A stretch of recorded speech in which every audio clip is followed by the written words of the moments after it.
Let's talk about the extra part of the equation that hasn't attracted as much publicity yet. And of course, we were talking about this on Friday in our preview as to what might happen in the upper house in Victoria. It doesn't look like there's any good news to report there either, with Family First or the DLP or others that might have a conservative capacity to be on a crossbench. What do you think has happened with the upper house, Martyn? Well, the upper house results are not absolutely final because there's a pre-poll counting and that kind of thing still going on.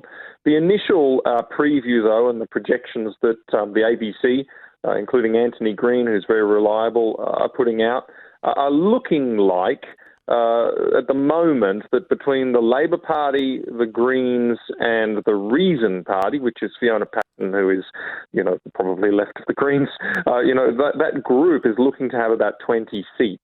And if they do have 20, then that's enough for them to advance their legislative agenda. On the other side of the coin, though, at the moment, the Family First vote is the highest of any minor party in the state of Victoria. And they're a strong Christian Foundation party. So that's good. At the moment, they're not projected to win a seat, even though they've got the highest minor party vote, although we'll see how that goes. And it looks also as if a Labor DLP person could be elected to the upper house.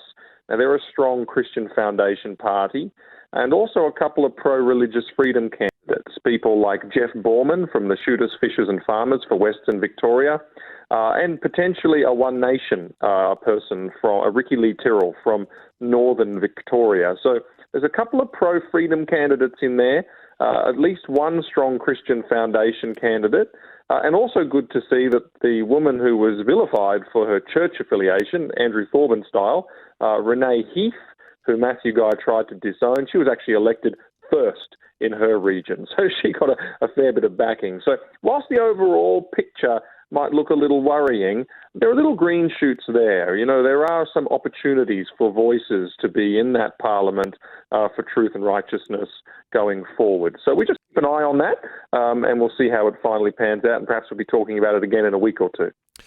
Voices in the upper house, but perhaps not the balance of power as some were anticipating and that many were hopeful for.